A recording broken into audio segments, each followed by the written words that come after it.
15 seconds. Look, everybody says we want an option.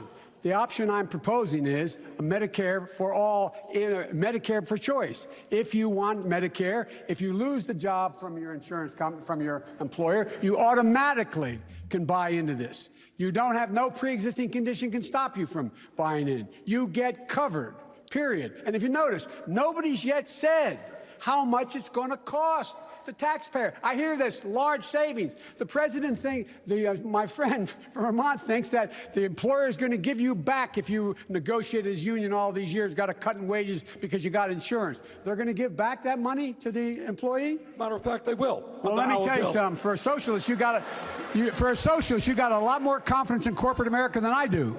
Senator Sanders. 1 minute, George. Go ahead. All right. 2 points.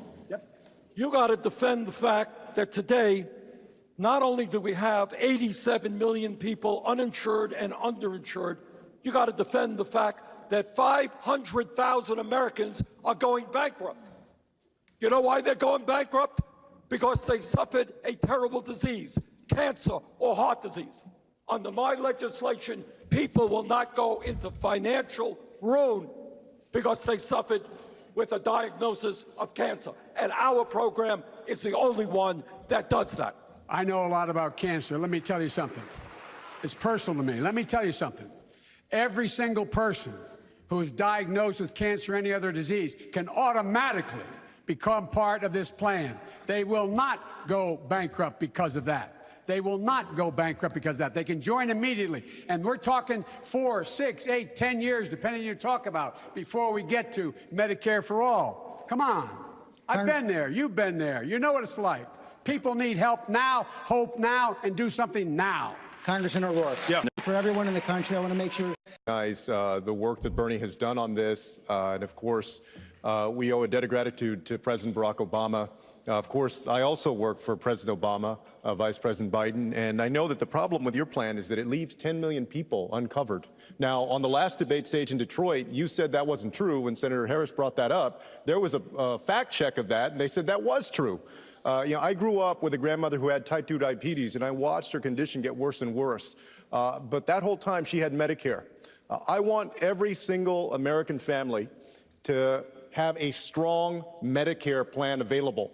If they choose to hold on to strong, solid private health insurance, I believe they should be able to do that. But the difference between what I support and what you support, Vice President Biden, is that you require them to opt in.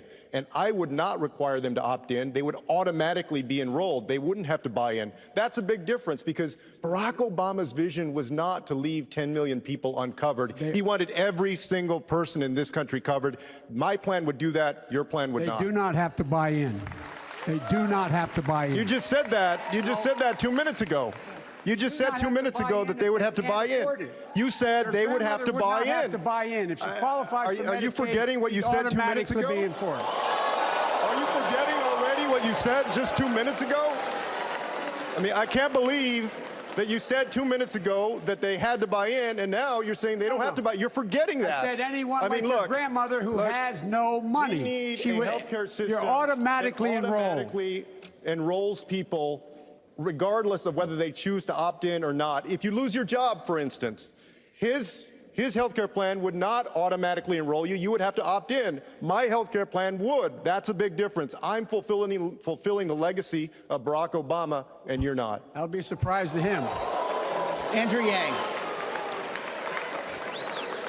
This is why presidential debates are becoming unwatchable. Yeah. This reminds everybody of what they cannot stand about Washington. Scoring points against each other, poking at each other, and telling each other that you're my plan, your plan. Look, we all that's called a Democratic primary election. That's called an election.